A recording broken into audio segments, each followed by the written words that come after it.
একটা নেইল কাটার থেকে শুরু করে মেগা ইন্ডাস্ট্রি পর্যন্ত এরকম কোনো প্রসেস নেই যেখানে শুরু হয়েছে এখন থেকে আরো 20 থেকে 25 বছর আগে হয়তো, কিন্তু আমরা রিসেন্টলি এটার সাথে ইন্টিগ্রেট হচ্ছি। কিছু সিনিয়র ভাই আছেন যারা অনেক আগে থেকে কাজটা করছেন, কিছু জুনিয়র ভাই আছেন কিছু ট্রেনিং নিয়েছেন, হালকা কিছু জানেন, কেউ আছেন এটার পুরোই ট্র্যাক, হয়তো এটার সংখ্যা অনেক কম, 2 থেকে 5%, আমি আরো কম বলবো। আর কেউ আছেন রিসেন্টলি শুরু করবেন, আর অনেকেই আমার মতো আছেন বাইরে যারা ভাবছেন অটোমেশন কিভাবে শুরু করব, এটার এটা শুরু করতে কি কি লাগে, এটা অনেক বড় প্রসেস কিনা, সন্দিহান আর কি। এই সংখ্যাটা আমার মনে হয় 80%। তো ভিডিওটা তাদের জন্য, এবং যারা সিনিয়র তাদের জন্য। কারণ অনেকেই আমরা অটোমেশনের 2 এক লাইন শুরু করে আবার থেমে যাই, আমরা ডিস্ট্রাক্ট হয়ে যাই। সুতরাং পরবর্তীতে আর শেখা হয়ে ওঠে না। বা আমি জিএক্স ডেভেলপারে বা যে কোনো একটি সফটওয়্যারে কাজ শুরু করলাম, অন্য ইন্ডাস্ট্রিতে কি বা আছে, এরকম একটা কনফিউশন সবসময় ভিতরে কাজ করে। আমার মনে হয় সবাই একমত হবেন। এখন আমি কিছু অপারেশনের কথা বলছি, যে অপারেশন গুলো গুলো ম্যাক্সিমাম ইন্ডাস্ট্রিতে সিমিলার। সো এই অপারেশন গুলা যদি স্টেপ বাই স্টেপ আপনি যে কোনো একটা ডিভাইসকে ধরে প্রোগ্রামিং শুরু করেন, বা প্রোগ্রাম গুলো দেখেন, বা একটা করে ডেমো প্রোগ্রামিং বানিয়ে আপনি আপনার ডিভাইসের মধ্যে রাখেন, তাহলে সার্ভিস লাইফ আপনার জন্য খুব ইজিয়ার হবে বলে আমি মনে করছি। তাহলে শুরু করি। একটা জিনিস আমার সাথে সবাই একমত হবেন যারা মেইনটেনেন্স ডিপার্টমেন্টে আছেন, বা শুরু থেকে বা রিসেন্টলি জব শুরু করেছেন, বা অনেকে শুরু করতে চান, বা অনেকেই 5 10 15 বছর হয়ে গেছে, আমার সাথে একটু মিলিয়ে নেন। দেখবেন প্রত্যেক ইন্ডাস্ট্রিতে টাইম বিং টাইম অপারেশনটা আছে। মানে টাইমার অপারেশন, তারপরে হলো রিলে অপারেশন, তারপরে কাউন্টার অপারেশন মানে কাউন্টিং সিস্টেম, এরপরে লেন্থ মেজারমেন্ট সিস্টেম, যেটা ওয়াইট বা লেন্থ, তারপর ওয়েট মেজারমেন্ট সিস্টেম ওজন যেখানে, ডিগ্রি বা অ্যাঙ্গেল মেজারমেন্ট সিস্টেম, এবার temperature controlling system, pressure controlling system, এরপরে আর কি, এরপরে আপনি ওয়াইট মেজারমেন্ট, অনেক ক্ষেত্রে ওয়াইট, উইথ বলতে WITH, উইথ যেটা সেটা, হাই স্পিড কন্ট্রোলিং, এরপরে low speed controlling, multi speed controlling, মোট কথা স্পিড কন্ট্রোলিং। এছাড়াও real time data monitoring system আপনি অটোমেশনের আওতায় আনতে পারেন। এটা অবশ্যই স্ক্যাডার রিলেটেড, এগুলোও আপনি আনতে পারেন। যেমন ইউটিলিটি সোর্স যেগুলো ইউজ করা হচ্ছে, ইলেকট্রিসিটি, গ্যাস, ডিজেল, এবং আরো অন্যান্য অনেক প্লান্টে নাইট্রোজেন ইউজ হয়, অনেক প্লান্টে স্টিম ইউজ হয়, অনেক ম্যাক্সিমাম প্লান্টে তো ফ্রেশ ওয়াটার ইউজ হয়। তো প্রত্যেকটাকে রিয়েল টাইম যে কনজাম্পশন হচ্ছে সেটাকেও আমরা অটোমেশনের আওতায় আনতে পারি। এই অপারেশন গুলাকে বিভিন্ন ভাবে ইউটিলাইজ করা হয়। এখন এই অপারেশন গুলো আমি কি সকল পিএলসি তেই পাবো? আমি বলবো হ্যাঁ, আপনি পাবেন। দেখেন, আমি যে অপারেশন গুলো বললাম, এর প্রত্যেকটা ডেটা, প্রত্যেকটা অপারেশন সিকোয়েন্স, সেটা দুই ভাবে করা যায়। এক হলো আপনি এইচএমআই পুরোটা পয়েন্ট দেখবেন, প্যারামিটার গুলো দেখবেন, আর পিএলসি দিয়ে অপারেশনটা করে অটোমেশন করে দিবেন। অটোমেশনের অ্যাডভান্টেজ আমরা সকলেই জানি। কোনো একটা সিকোয়েন্সকে আমরা যেটা হার্ডওয়্যার ম্যানুয়াল বেজে অপারেশন করি, সেই অপারেশনকে পিএলসির আওতায় প্রোগ্রামিং এর দ্বারা করলে খুব দ্রুত করা যাবে। এটা হলো প্রাইমারি অ্যাডভান্টেজ। এখন তাহলে আমি শুরু করব কিভাবে, এটা হলো আমার প্রাইমারি কোশ্চেন, এবং আমার হেডলাইনটাও এটা যে অটোমেশন শুরু করব কিভাবে। অনেকে শুরু করেছি, 2 বছর কাজ করেছি, বা অনেকেই 2 4টা প্রোগ্রাম করে থেমে আছি। তো আলটিমেটলি আসলে একটা পুঙ্খানু পূর্ণাঙ্গ ইঞ্জিনিয়ার হতে হলে আপনাকে কি সব অপারেশন জানতে হবে? আমাকে কি আহ, সব ফ্যাক্টরিতে একই অটোমেশন আছে কিনা এটাই বা কিভাবে বুঝবো? এটা খুব কনসিয়াস। অনেকে আমরা মনে করি আমি মিৎসুবিশিতে কাজ করছি, তাহলে সিমেন্সে গিয়ে কি করব, বা আমি সিমেন্ট ম্যানুফ্যাকচারিং আছি, টায়ার ম্যানুফ্যাকচারিং এ কি করব, বা অনেকে মনে করে আমি গার্মেন্টসে আছি, টেক্সটাইলে গেলে কি করব, বা অন্যান্য ইন্ডাস্ট্রি গুলোতে কি হচ্ছে, ফুড বেভারেজে কি হচ্ছে। আলটিমেটলি দুইটা ওয়ে, এক আপনি মাইক্রো কন্ট্রোলিং দিয়ে করছেন, আর না হলে অটোমেশন দিয়ে করছেন, পিএলসি দিয়ে করছেন। আপনি আমি যে কয়টা অপারেশন বললাম, ম্যাক্সিমাম ইন্ডাস্ট্রিতে এই অপারেশন গুলাই থাকে। তো প্রত্যেকটা অপারেশনে আপনি যে কোনো একটা পিএলসি কে পিক করুন। এখন যদি সম্মত থাকে একটা পিএলসি বাসায় কিনেই নিয়ে আসেন, একটা কমিউনিকেশন কেবল নিয়ে আসেন। এবার একটা একটা করে প্রোগ্রাম তার মধ্যে ইন্টিগ্রেট করে আপনি শুরু করতে পারেন। এখন ফার্স্ট আমি কিভাবে শুরু করব অটোমেশনের কাজটা? আমি বাইরে একটা রিলের অন অফ কাজ জানি, অন অফ করতে জানি। আমি এটাকে পিএলসির মধ্যে, প্রোগ্রামিং এর মধ্যে আমি একটা ইন্টারনাল মেমোরি অন বা অফ করা শিখবো ফার্স্ট। সেকেন্ড, বাইরে আমি একটা টাইমার চালানো জানি। এবার ইন্টারনালি আমি একটা টাইমার কিভাবে নিতে হয়, অন দিলে টাইমার বা অফ দিলে, এটা শিখবো। দুইটা শেষ। এবার বাইরে আমি একটা কাউন্টার চালানো জানি। আমি প্রোগ্রামিং এর মধ্যে পিএলসি যেটা সিলেক্ট করেছি সেই সফটওয়্যারে, অনলাইনে অ্যাভেলেবল সফটওয়্যার, আপনি যদি মিছিমিছির কাজ করেন বা সিমেন্স এর কাজ করেন, সিমেন্স এর টোটাল ইন্টিগ্রেটেড অটোমেশন S7-1500 পর্যন্ত সফটওয়্যারকে আপনি অনলাইনে পাবেন। তো ফার্স্ট আপনি সিলেক্ট করেন কোন পিএলসি তে অটোমেশন শিখতে চান, সেই পিএলসির সফটওয়্যারের নামটা জানেন, সেই সফটওয়্যারটা অনলাইন থেকে ডাউনলোড দেন, সেটা সিমুলেশন পর্যন্ত ডাউনলোড দেন এবং স্টেপ বাই স্টেপ প্রোগ্রাম শুরু করেন। তাহলে ফার্স্ট আমি শিখলাম রিলের অপারেশন, এরপরে শিখবো টাইমারের অপারেশন, এবার আপনি শিখেন কাউন্টারের অপারেশন। এবার চলে যান একটু অ্যাডভান্স, আপনি একটা এনকোডারকে ভ্যালু অ্যাডিং শিখেন। একটা এনকোডারকে কিভাবে পালস নিতে হয় এবং কতটুকু পালস গেলে একটা এনকোডারতে কি হচ্ছে না বলেন।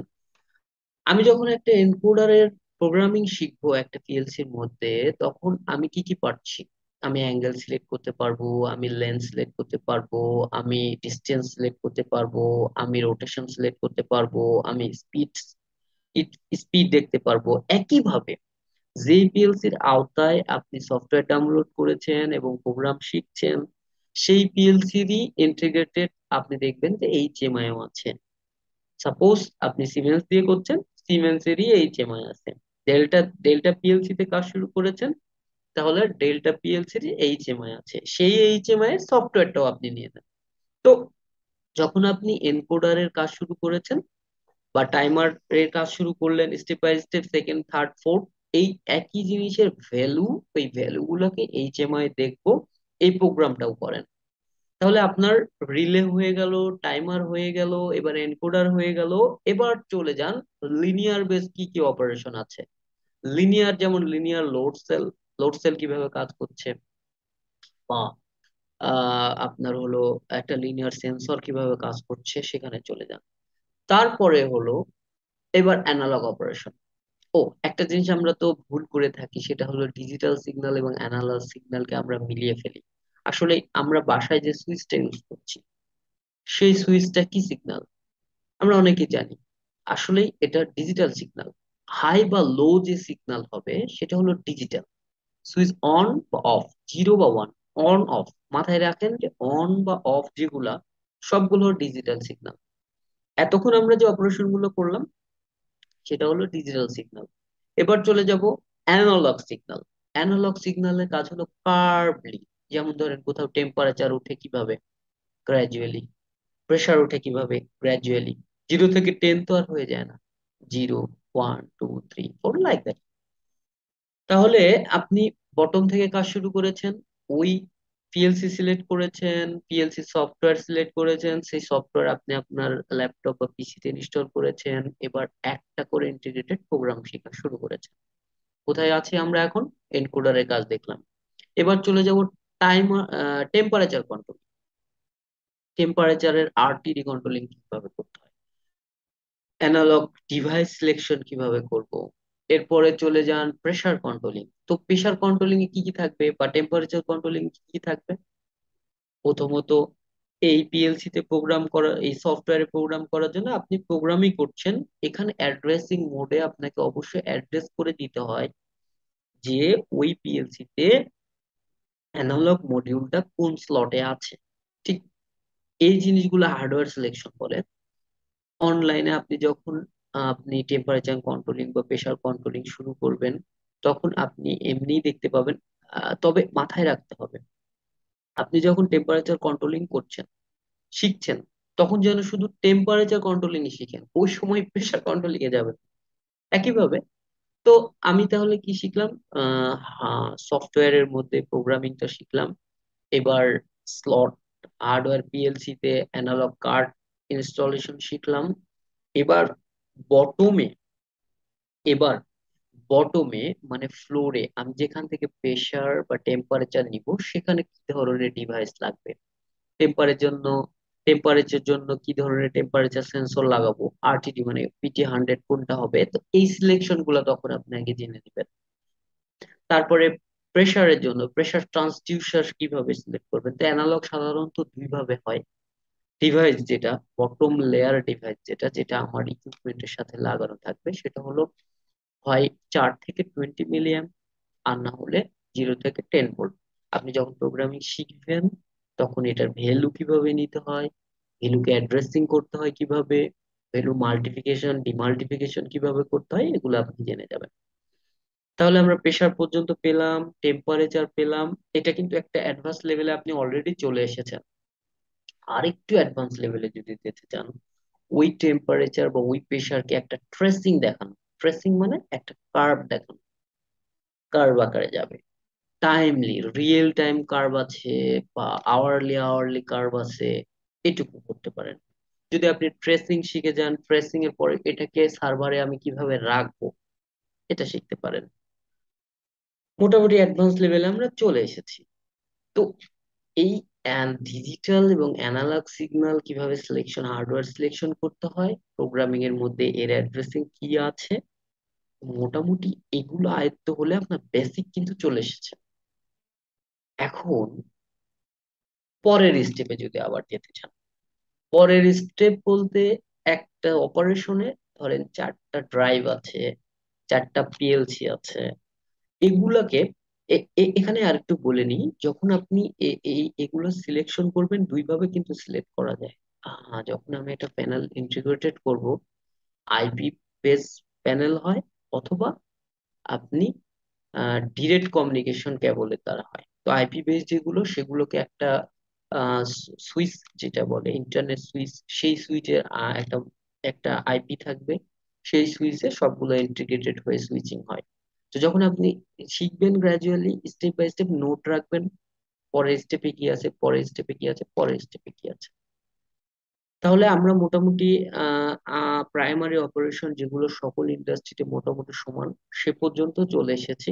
এবার চলে যাব আইপি অ্যাড্রেসিং বা মোডবাস প্রোটোকল বা কমিউনিকেশন যেগুলো হয়। রিয়েল টাইম ডেটা বলতে আমার ফ্লোরে একই মেশিন 10টা আছে। এখন 10টা মেশিনে ইন্ডিভিজুয়াল সিকোয়েন্স, ইন্ডিভিজুয়াল প্রোগ্রাম করা আছে। ইন্ডিভিজুয়াল মেশিনের কি কি প্যারামিটার থাকে, সাধারণত প্রোডাকশন কতটুকু হলো, হোক সেটা কোয়ান্টিটিতে, হোক সেটা লেন্থে, হোক সেটা ওয়েটে।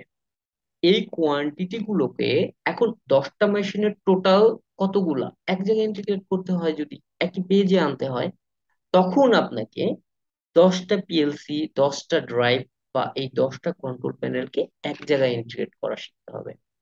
এটাকে বলে Modbus protocol, IP protocol, communication protocol. এই প্রোটোকল গুলো জানলে আপনি মোটামুটি আইওটি বেজ অপারেশনের দিকে আগাচ্ছেন। এখন একটা প্লান্টে ধরেন একটা সেকশনে 10টা মেশিন, দ্বিতীয় সেকশনে 15টা মেশিন, এইরকম পুরো প্লান্টে 1 থেকে 150 মেশিন আছে। 100 150 মেশিনে প্রতিটা মেশিনে অ্যানালগ কমিউনিকেশন এবং ডিজিটাল কমিউনিকেশন আছে। এখন বিষয়টা হলো, আমি রিয়েল টাইম পুরো প্লান্টের ডেটা নেবো, সেই ক্ষেত্রে কি ধরনের কাজ হয়? তখন আপনাকে একটা অপারেশন কে একটা গ্রাফিক্স ডিজাইনের আওতায় আনতে হবে। সেই গ্রাফিক্স ডিজাইন এক পেজের উপরে ইন্ডিভিজুয়াল সেকশন গুলো মেনশন করা থাকবে। ইন্ডিভিজুয়াল সেকশনের ইন্ডিভিজুয়াল আউটপুট গুলো ইন্ডিভিজুয়াল জায়গায় শো করবে, এবং সেটা ইন্টিগ্রেটেড হয়ে লেফট বা রাইটে একটা সামারি দেখা যাবে। এটাকে বলি scared operation, supervisory data acquisition. Primarily আমরা শিখছি অটোমেশন। অটোমেশনের বটম থেকে আপনি শুরু করে নিজেকে স্কেল আপ করেন, স্কেল আপ করে আপনি যখন analog operation, digital operation, tracing, real time data monitoring, এই জিনিসগুলো পুরোটা আপনি আয়ত্ত করে ফেলবেন, তখন সেকেন্ড পজিশনে আপনি যাবেন দ্বিতীয় বা তৃতীয় বছরে, আপনি যে স্ক্যাডা অপারেশন শিখবেন, সিমেন্সে যেমন উইনসিসি আছে, এইরকম আর কি। তো স্ক্যাডার পরে আছে ডিসিএস। ডিসিএস শিখে গেলে আইওটি অপারেশন যেগুলো যেখানে আছে, অপারেশন শিখতে গেলে আপনাকে মেশিন লার্নিং শিখতে হবে। এভাবে নিজেকে স্কেল আপ করেন। অটোমোশন কোনো স্থির এক জায়গায় দাঁড়িয়ে থাকা জিনিস নয়, এটা আপনাকে মাথায় রাখতে হবে। অটোমোশন শিখতে হলে পুরো আপনাকে ইন্টিগ্রেটেড প্রতিদিন স্টাডি করতে হবে, প্রতিদিন পরিশ্রম করতে হবে। একটা কথা মাথায় রাখবেন, সব ডেটা অনলাইনে নাও থাকতে পারে। সিনিয়র ভাইরে জিজ্ঞেস করুন, পূর্বে যারা অপারেশনে ছিল তাকে জিজ্ঞেস করুন, তার কাছেও না থাকতে পারে। ট্রেনিং ইনস্টিটিউটে যান। এবার আরেকটা গুরুত্বপূর্ণ কথা বলি। ধরেন আপনি একটা প্রজেক্টে আছেন, রকল পিএলসি বা স্নাইডার পিএলসি, যেগুলো অ্যাভেলেবল না। তাহলে আপনি কিভাবে শিখবেন? অনলাইনে সকল ডেটা নাও থাকতে পারে, যদি না থাকে কিভাবে জানবেন? এবার আপনি সার্চ দেন এই সাবঅর্ডিনেট কান্ট্রি গুলোতে কে এই এই পিএলসি সাপ্লাই করে। আপনি একজন না একজনকে পাবেন, তার সাথে যোগাযোগ করেন, তার সাথে কথা বলেন, না হলে তাদের ওয়েবসাইটে দেখবেন কিছু ডেমো ভিডিও দেওয়া থাকে। তো নিজের মধ্যে যদি এরকম চেষ্টা থাকে যে আমি অটোমোশনে কিছু শিখবো এবং আমি গ্লোবাল একটা প্রোডাক্ট হব, আপনি অটোমোশন ইন্টিগ্রেটেড শুধু একটা বিষয়ে দাঁড়িয়ে থাকবেন। আপনি মেশিন অপারেশন শেখার পরে, মেশিন অপারেশনকে ইন্টিগ্রেটেড করা শেখার পরে আপনি চলে যাবেন কস্টিং যেগুলা। ধরেন আপনার প্লান্ট ইউটিলিটি কস্ট যেগুলো হয়, সেগুলোর রিয়েল টাইম ট্রেসিং আপনি কিভাবে অনলাইনে নিবেন, সার্ভারে নিবেন, সেটা ইআরপি তে কিভাবে অ্যাড করবেন, এগুলো আরো অ্যাডভান্স লেভেল। ওই পর্যন্ত যেতে আপাতত না হলেও আপনি যদি বিগিনার হন, আপনি একবারে প্রথম থেকে শুরু করেন। একটা পূর্ণভাবে আয়ত্ত করার পরেই আপনি দ্বিতীয় স্টেপে যাবেন। তবে মাথায় রাখবেন, আপনি জিএক্স ওয়ার্কস 2 তে কাজ শুরু করেছেন, আপনি টোটাল ইন্টিগ্রেটেড অটোমেশনে যাবেন না, আপনি ডাব্লিউপিএল সফটে যাবেন না, আপনি সিএক্স প্রোগ্রামিং এ যাবেন না। আপনি যখন জিএক্স ওয়ার্কস 2 তেই কাজ করবেন, এটারই পুঙ্খানু সবগুলো অপারেশন এই এক সফটওয়্যারের মধ্যে শিখে, জেনে, বুঝে, সেটা সিমুলেট করে, যদি আপনার সামর্থ্য হয় নিজের উপরে ইনভেস্ট করুন। প্রয়োজনে একটা ডিভাইস কিনেন, বাসায় নিয়ে আসেন। সেটা ইনপুট অ্যাড্রেসিং কিভাবে হবে, আউটপুট অ্যাড্রেসিং কিভাবে হবে, এটা অপারেশন করলে যেটা ফ্লোরে বা যেটা আপনার আউটপুটে যেগুলা আউটপুট বের হবে, তাকে কিছু ডিভাইস অ্যাড করেন, সেই কন্ট্রোলিং গুলা দেখুন। আমার মনে হয় আপনি যদি এইভাবে আগুতে থাকেন, একসময় আপনি একটা দক্ষ engineer, confidence engineer. I hope আপনার চাকরি করা লাগবে না। কারণ আমাদের বাংলাদেশে অটোমোশন ইন্টিগ্রেটেড অপারেশন জানা ভাই অনেক কম আছেন। অনেক সিনিয়র ভাইকে আমি দেখেছি যে একটা পার্টিকুলার অংশ নিয়ে কাজ করেন। সুতরাং প্ল্যাটফর্মটা অনেক ওপেন। আপনি যত দ্রুত এটাকে অ্যাডপ্ট করবেন, তত দ্রুত আপনি এই প্ল্যাটফর্মের একজন, সেদিন ই ভাই বলছিলেন যে রাজা হবেন। আমি সেটা বলছি না, আমি বলছি যত দ্রুত আপনি অ্যাডপ্ট করবেন, আপনি এখানে স্কিল, আপনি একটা পার্মানেন্ট এমপ্লয়ি থাকা লাগবে না তখন। আপনি তখন এই বাংলাদেশের প্রোডাক্ট, আপনি নিজে বাংলাদেশের প্রোডাক্ট। আপনাকে বিভিন্ন অর্গানাইজেশন ডেকে আপনার কাছে সলিউশন নেবে। আপনি এমন একটা গ্লোবাল প্রোডাক্ট হন, এই আশাই ব্যক্ত করছি। এবং আমি আশা করছি আজকে থেকে আপনি আপনার পটেনশিয়াল কাজ শুরু করেছেন, সিমুলেশন করেছেন, কিছু আউটপুট দেখেছেন। আপনি আপনি চেষ্টা করুন যে যদি অফিস আওয়ার 8 বা 10 ঘন্টা হয়, পরে আবার 8 ঘন্টা নিজেকে সিলেক্ট করে নেন যে আমি আজকে প্রোগ্রামিং শিখবো। 1 বছর টানা আপনি এই পদ্ধতিতে আগান, আপনি দেখেন আপনার ক্যারিয়ার কোথায় যায়। আমি আশা করি আপনি একজন অটোমোশন গুরু হয়ে একটা ভালো প্ল্যাটফর্মে চলে যাবেন, যদি এইভাবে আগাতে থাকেন। Thank you.